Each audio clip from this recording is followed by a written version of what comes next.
I have a question, if there's not another one from the audience at the moment. Imagine us, the audience, are the board of a major community hospital.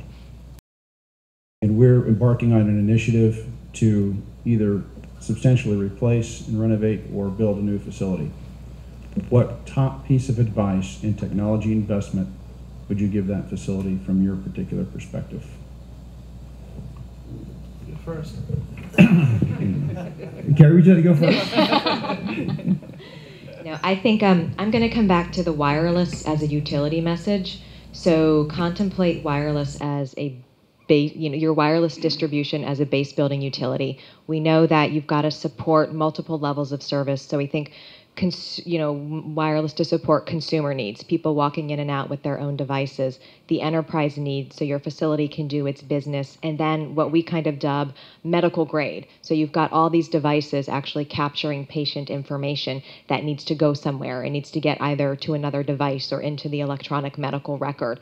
And to Mike's point, you don't want to be tearing up the ceiling every couple of years. So you want to plan this distribution ahead of time so that you can really monopolize on the emerging wireless technologies.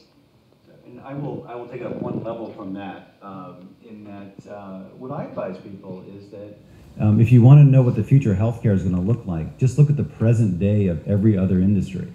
And you look at the expectations that people have of having information. All of us can find a place to get a cup of coffee within a couple blocks of this place on our smartphones. Who's got the Chipotle app on their phone? Any burrito fans? And there we go. I thank you for your honesty. For those who don't, are not quite as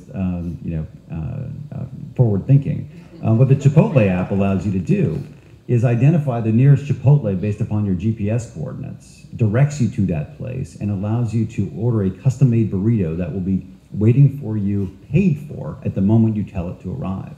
Now, I was at a hospital in Houston. Who's been to Houston? Right? You've seen the hospitals there. They're awesome, right? They got robots, they got lasers, they got all sorts of cool stuff in there. And they said, we want to be the leader in technology. I said, well, can your patients make appointments online? No. Can they access their medical record? No. Do you have an app on the phone where they can figure out how to get around the hospital? No. But meanwhile, there's a Chipotle in the lobby. And I'm like, who do you think the patients believe is the more technologically advanced organization? So when you think about the kind of availability we have of information and how we use the information we have at hand to find out where to go, what to do, who to see, it's critically important, particularly if we think about the choices that patients have to make. As an example, if I have a pain in my neck, I can see a neurosurgeon, a neurologist, orthopedic surgeon, a chiropractor, massage therapist, on and on. And whoever I see will give me treatment options. But in reality, while I believe that those are options, what I've really just gotten is a different seat on, say, the neurosurgery train or the orthopedics train. And unfortunately, ultimately, whoever I go to see first, that first decision I make is going to determine my outcome, my ultimate cost. And so when we think about how do we engage people to make those decisions better? How do we run them through the system? How do we coordinate their care better? How does the facility integrate with what, with other facilities along the continuum of care? What's going to happen at home? Those are the things that are going to be really critically important. And oddly, when you look at consumers' use of mobile, keep going back to mobile, the use of mobile in wireless in other industries versus healthcare is so much more. And yet consumers are not at the gates of Hopkins here with pitchforks and torches demanding access to, I don't believe Hopkins patients can access their medical record on their device. Actually, we have an app that does that, but we've stopped development on that because we're moving forward with Epic and we're going to use their portal. So going to a new system. So no, thank you. I can show you mine medical there we go. right now. Yeah. But right now the patients aren't clamoring for even a place like Hopkins, and that's what's going to change, is because most of the people who are carrying around these devices who are going to be visiting right now are pretty healthy. But they have aging parents, they're going to need care of themselves, and they're going to demand this sort of stuff. And it's for the experiences we have where When I go to fly, I go to the United Airlines store at the airport. I don't go through a main entrance at an airport and then try and find my way where I'm going. So when you build a facility, and think about what are people used to doing in other areas, right? They want to go directly to cardiology, or they want to go to a. They're not there to see a particular doctor. They're there to get a disease state treated. They want to go to centers of excellence, not from place to place to place, and they'll have a big impact. Yeah, and I would say my advice to the community hospital along the same lines as my colleagues here is for every wall that we construct and put up, we got to take one down. And the walls that I want to take down are the walls between the hospital and the patients, the hospital and the providers in the community, the emergency room and the inpatient, the specialist and the primary care docs, go on and on and on. And I think fundamentally, those walls that are there today amongst the various stakeholders create issues with data and information technology in particular. So I think the thing that I would say to the board of a community hospital is, let's look at taking down some of those walls that exist. How do we get standards across? How do we reach patients? How do we reach out to our physician community partners and become sort of a true stakeholder situation? I think once all the objectives are identified in the design, I think, and really going back to my earlier comments, the expectations that after that need to be controlled. The construction process is not as flexible and fluid as some users may wish it was. I would love if everything was wireless, then I wouldn't have to worry at all. So I encourage everybody to develop the wireless technology. But for the user community, we have to start a project. We can only go so far into the construction design of that project and then the construction of that project. And we basically just have to say stop. We suffered from a long duration of construction on this project here. Did not meet a lot of expectations of the user community. But it's just a fact of life. I said earlier, the technology moves very fast. Construction is still a slow, arduous process. So I think if you could have leadership within an organization, this community hospital or this teaching hospital, that could paint a box around the expectations and just face the fact that this is what you're going to deliver the day that the project is finished.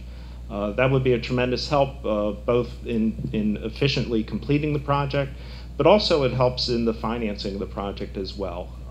Certainly here in Maryland, where we're rate controlled, every day we're late delivering a project is an increase to our rate collection that is not realized. I'm not a finance guy, believe me, but I do have something to do with the budgets of these projects.